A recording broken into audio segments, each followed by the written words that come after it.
The Full Spectrum Podcast, presented by Champions and Legends. Champions and Legends produces hemp-derived CBD sports supplements for athletic preparation, performance, and recovery. Discover Champions and Legends on the World Wide Web at championsandlegends.com. This is the Full Spectrum Podcast with Big Data and Maverick, available wherever you get your podcasts. Big Data, welcome back to the Full Spectrum Podcast. Wow. What, buddy? I'm still on cloud nine from last week in speaking with the legendary, the amazing Jay Glazer. How you feeling? Feel great. I mean, pretty much we're one of Jay's buddies now, right? Like we're in the crew. It's The Rock, Michael Strahan, us. We're all buddies now. Yeah. I think we made it, buddy. I think we made it. Yeah. What else is there to say? I mean, he was on our podcast. He's literally one friend zone away from us hanging out with The Rock, with the Gronk, with the Stallones, the Pacinos, and yes, of course, the Strahans. Man, he was a great interview. I really enjoyed talking to him, and that guy has not let like his celebrity get to him. That dude is still very down to earth. And I am actually the one thing I'll take away from the interview. And for anyone that hasn't listened, they got to get on there and listen to it really quickly. That gentleman is still into MMA like nobody else. Like he loves his MMA, maybe more than NFL. Yeah, that's one thing we underestimated how big he was into MMA. Like we knew he was involved, but we didn't realize that. I mean, that's his main deal. He loves it. He loves it. And you know what?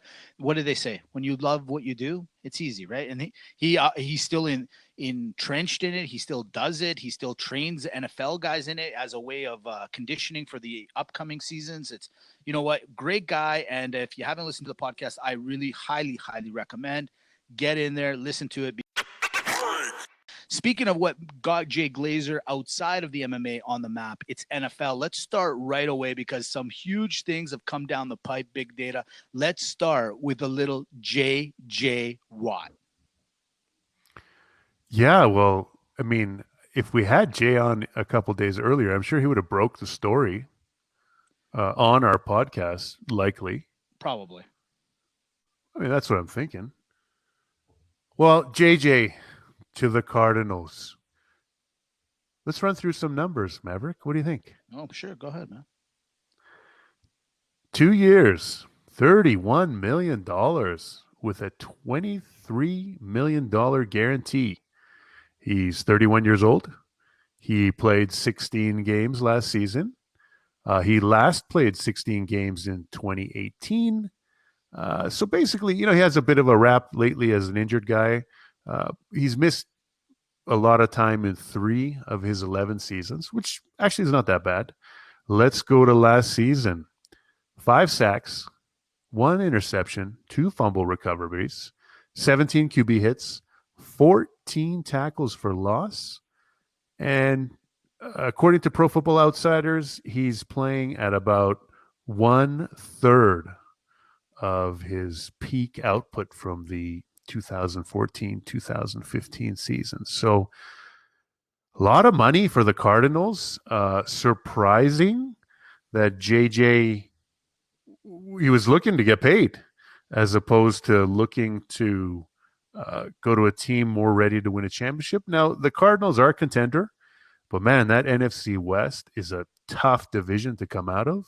And they're by no means a home run. Like, their odds are probably not the greatest to get to the Super Bowl, to win the NFC. I guess that's what you're looking for. So in the end, JJ basically got paid. Yeah, man. He that decision to go to Arizona when for about a good 2 weeks, all the word on the Instagram, on the Facebook, on the social media, on anywhere was either Green Bay because he's from Wisconsin. He played at Wisconsin. He was going to go join his brothers. And then ultimately, there was a couple of outside chances. I heard in Indy a couple of times. I even heard Cleveland. And then all of a sudden, Arizona out of nowhere. Look, I always say, go out, get paid. I got no problem with it. However, don't tell me you went for a championship or you feel that this team has a chance, because those other teams that I just named all have, especially the Green Bay, have a much better chance of getting to the Super Bowl than Arizona does. I like JJ. He was a superior defensive lineman for many years, but like everybody else, he got a little older, and his numbers maybe slightly started falling apart. From a name point of view, from a piece of paper, I'll say one thing. Yeah, the guy looks fantastic, and the Cardinals look even better. Having Chandler Jones, him, Buddha in the backfield, I get it. But now, technically on the field, I don't know, man. I got to see it work. I just don't. I think he made a mistake in going to Arizona. But rumor has it that his wife had a lot to do with it. And, well, that takes me to the next guy.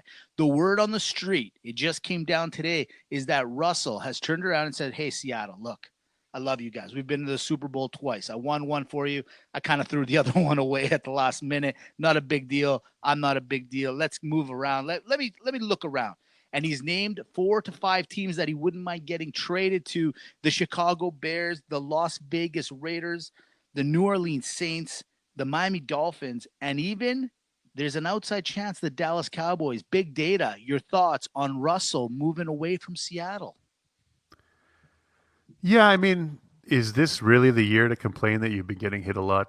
I mean, he's been getting hit a lot ever since like the last 5 years, ever since they lost in the Super Bowl to the Patriots, even before then, really.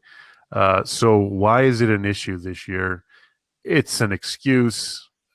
Russell, I mean, please come on and discuss. But you know, I gotta say this time, I'm not in your corner here. I think you're just trying to get out of Seattle.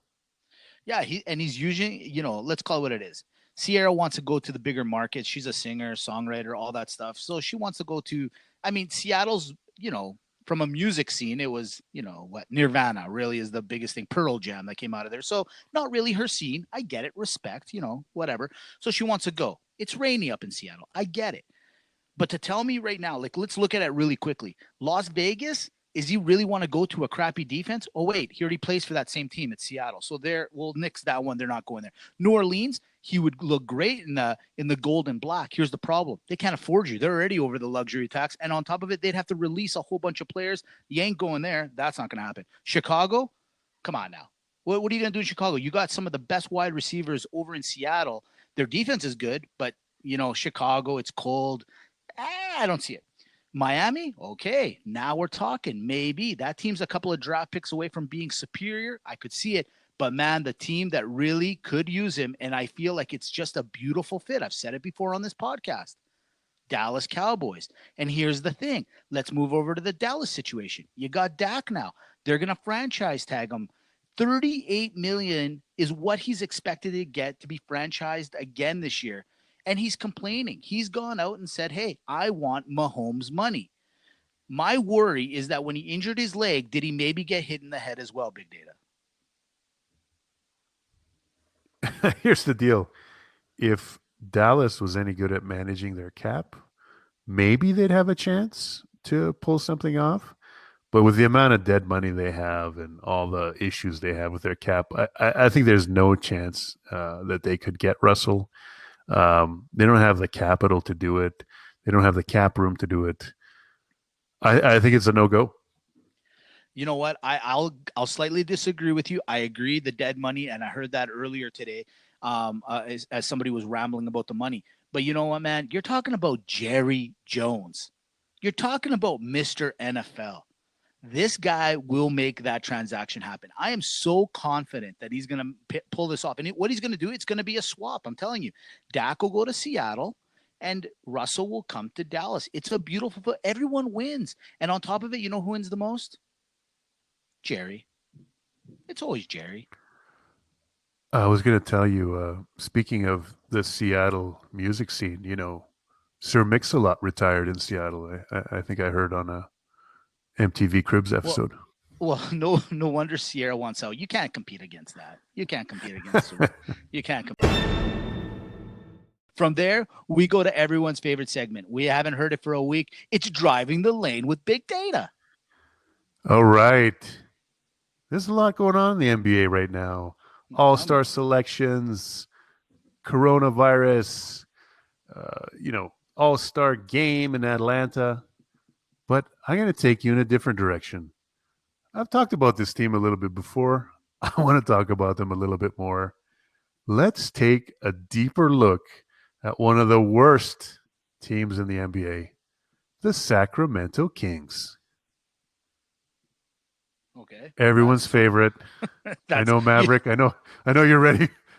The cat caught my tongue here, my friend. Go ahead. I know. It's a train wreck. I can't look away. I got to talk about it. The Kings, they're 14-21. Their expected record is 12-23. They're 12th in the West. Not very good. They're 10th in points scored. They have a pretty good offensive team. They are last in points allowed.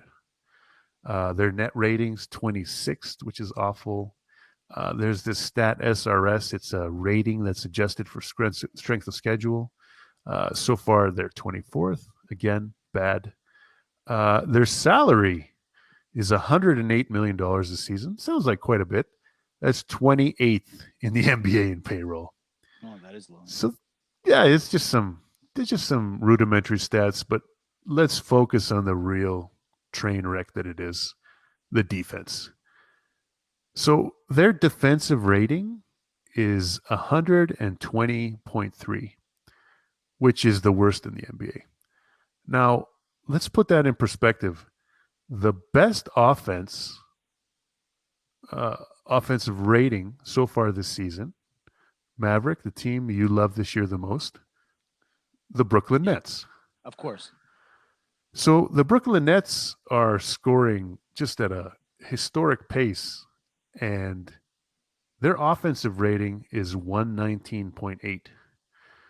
So the Sacramento Kings defense, basically, whenever you're playing them, you are scoring better than one of the best offenses in history, like the Brooklyn Nets. So essentially, they're giving up the same amount of points that the best team on offense in the league would score every single night. It's a historically bad defense. I can't believe they're actually not in last place in the whole league right now. There's some real train wrecks out there. That's one of the reasons why. But they actually have some good players.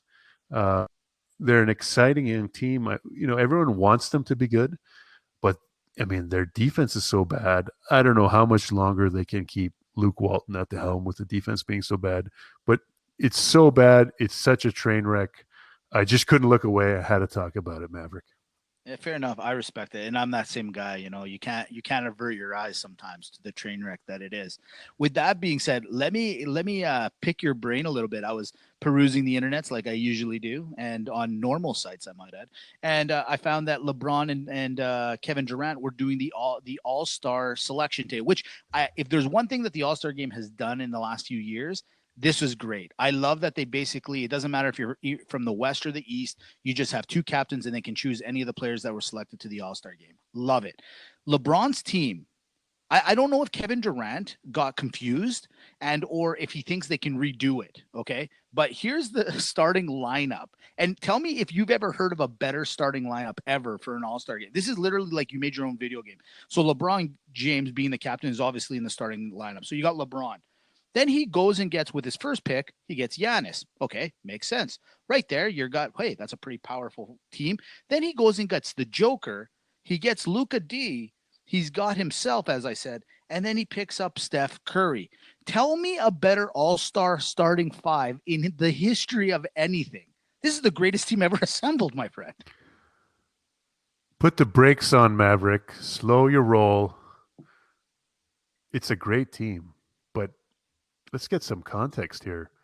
We're talking 1987. You've got the Eastern Conference with Michael Jordan, Larry Bird, Patrick Ewing, Charles Barkley, just to name a few.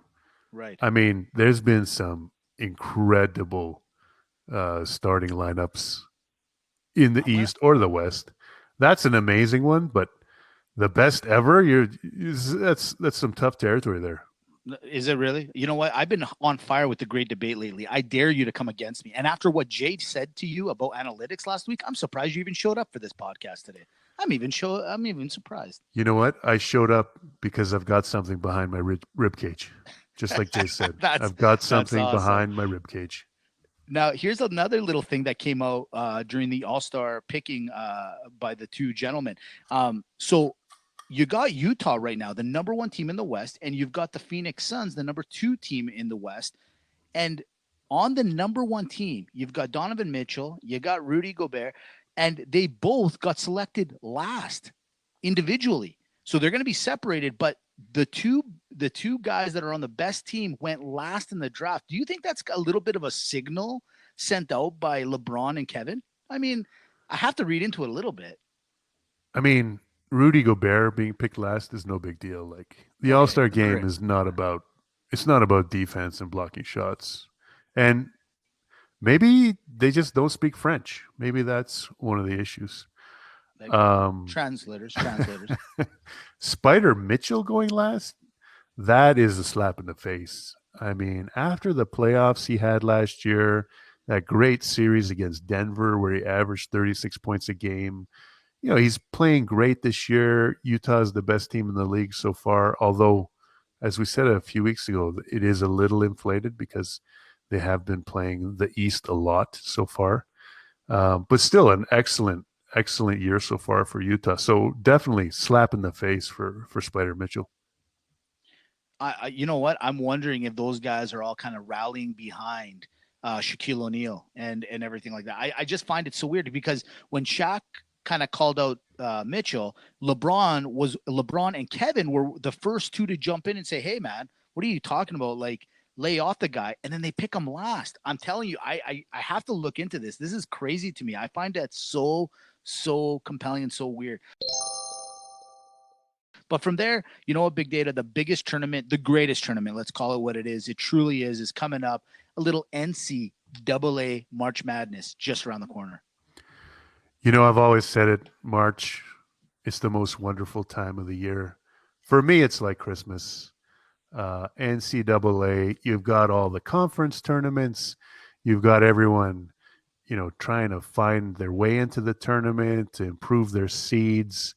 And then the tournament, of course, itself is the greatest sporting event that we have, in my opinion.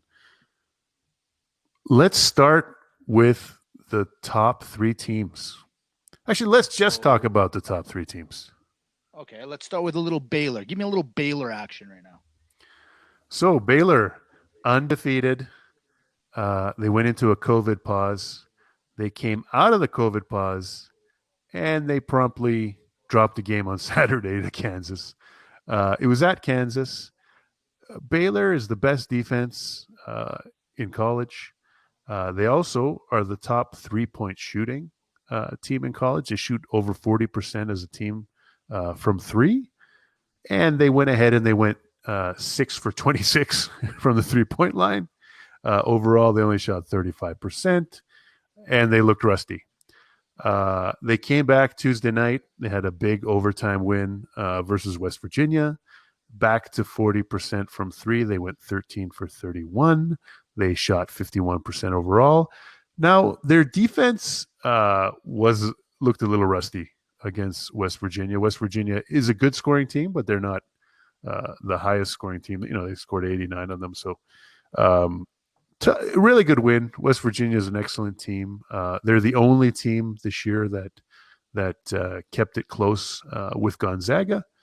But yeah, so Baylor, they fell from their number two perch with their first loss of the season, but they'll be back. Okay, let me ask you about this team. Growing up, I used to think that on their shorts, they were talking to me. They had those big M's on there. I thought it stood for Maverick. It stands for Michigan. You've been in Maverick for that long, yeah? That's pretty impressive. A very long time. So with Baylor losing, Michigan snuck into the number two seed. They looked great. They beat Ohio State. Everyone was on the Michigan bandwagon, and then promptly lost to Illinois the next game without Illinois' best player, Ayo Dosunmu. And just to give you a hint, against Illinois, Illinois was 6 for 13 from three in that game, which is not bad. That's not a lot of attempts. Michigan was 2 for 7. Like that's I've never seen a team in this type of college basketball atmosphere only take 7 threes. So that was really strange. Michigan's a big team. They got out rebounded 42-26. So basically, the Big Ten has a bunch of excellent teams. There's basically 4 teams fighting for 2 number 1 seeds. So Baylor and Gonzaga getting the first 2, and then between Illinois, Michigan, Iowa, and Ohio State, I think is where we'll get the next 2 number 1 seeds. And I guess we're gonna have to talk about it. So while I introduce them, I'm gonna go upstairs, grab a drink because this might take a while. Ladies and gentlemen, it's the number 1 seed. It's Gonzaga. Big Data, go ahead. I'll be back in a minute. You know what? I'll be brief, just like the Zags have been brief this season. 23 out of their 24 games, of which they won all 24 games, 23 by double digits. Let's put that historically. They were tied at 21 with a couple other teams. So 21 consecutive wins of double digits. 2 of the teams they were tied with was themselves. Gonzaga had done it twice in the last few years. The other team that did it was the 71-72 John Wooden and Bill Walton UCLA Bruins, who went 30-0 and won the national championship. So the Zags, 24-0, undefeated season. Like I said earlier, West Virginia early in the non-conference season was the only team that could stay within single digits with them. And I mean, it's crazy town in Zagville, a historic season. And there's really, they're the number 1 overall seed, and there's not much else to say about it. I'm going to pump their tires a little bit. I'm going to help you out a little bit. You know what I just realized about Zag? Because it's a small community. It's not a community college. It's a smaller university, right? Like how many people are enrolled in that university? So it was really small. Over the last 20 years with the Zags being so good, it's a lot bigger. But yeah, it's like a max like 10,000 students. 10,000. Okay, follow me on this, right? So back in the day, and even now, Harvard, Yale, they're the Ivy Leagues. Like everyone wants to go there. Princeton, like these high-end schools for their educational purposes. This school has become so Ivy League in basketball. Everyone wants to go to Zaga. And I mean, let's call it what it is. It's in, where Russell wants to leave Washington State. These people want to go there to go play basketball. I find it fascinating. I think that speaks a lot to their program. So I got to give some props out to the Bulldogs. You know what? They've been doing it right for a lot of years, and hopefully, knock on wood, this is their year. I'm going to help because if God forbid, if anything happens, I have to deal with this. So I need the Zags to pull this off for me. I need this for everyone's sake, really. I'm going to a deep coma if anything happens. Oh, yeah. Oh, yeah. From there, ladies and gentlemen, let's get into it. It's the last part of the segment. It's the great debate. I got one. I saw it on the internets, and I loved it. And I thought, hey, I'm going to ask Big Data about it because I think it's interesting. Here's the question this week. Which of these records will most likely never be broken? Will Chamberlain's 100-point game, Joe DiMaggio's 56-game hit streak, Wayne Gretzky's all-time point total in the NHL, Wayne Gretzky's 92 goals in a season, Cal Ripken's 2,632 consecutive games, or Nolan Ryan's 8 no-hitters? Big Data. Which one of these, or if you know another one, which of these will never be broken? I'm partial to Cal Ripken and the Baltimore Orioles. I mean, you play every day pretty much in baseball when you're in season. To go that many consecutive seasons without even like breaking your finger or rolling your ankle, or who knows how many times he was dinged up. But he obviously avoided any major injuries. And it's not like he was out in left field. I mean, he's the shortstop. He had, a huge burden on him for so many of those years. I just think just showing up for work every day for that long is just true, behind the rib cage kind of stuff, as our friend Jay would say. And I'm going to give it to Cal Ripken. You know what? I probably would agree with you, but here's my thing. I really wouldn't want that award. I'm not going to lie to you. I don't want to. It's an amazing accomplishment. Don't get me wrong. That's like 13 straight years of going to work every day. Okay. And I get it. It's like having the best attendance at school. Respect. I do believe you're probably right, because in basketball, I think somebody's going to hit 100. Baseball, 56. No one's done it yet, but that one, yeah, I think it's doable. Hockey, I do believe both those records are along with Cal Ripken's record and Nolan Ryan's. I think all four of those may never be broken. But I'm going to give it a different one. I'm going to throw it out in the left field, because that's who we are here at the Full Spectrum Podcast. Just a couple of months ago, this guy named Matt Frazier, CrossFit champion, five-time champion, retired. That record will be broken. Mark my words. Next week, you'll find out why. And here's the one that I don't think will ever be broken. And yeah, maybe I'm a fanboy. Maybe I am. I don't care.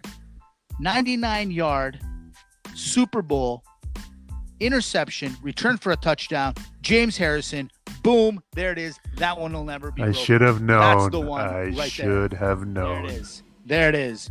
No one's going to touch Mr. the James. Fanboy. No one. Me. That's me. There it is. Ladies and gentlemen, thanks for listening to the Full Spectrum Podcast.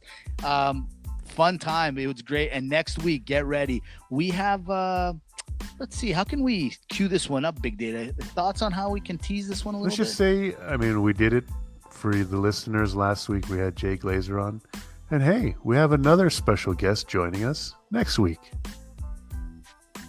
And he's just as cool and very polite. Very polite. polite. Very, like he's Canadian. Yeah. The Full Spectrum Podcast, presented by Champions and Legends. Champions and Legends produces hemp-derived CBD sports supplements for athletic preparation, performance, and recovery. Discover Champions and Legends on the World Wide Web at championsandlegends.com. Take that for data. Buddy, I'm telling you, Mitchell taken last in the NBA draft is a cut. That's a huge cut. I don't care what. Yeah, man. Especially you got Bam and these kind of guys on the team, man. Who aren't Showtime, you know.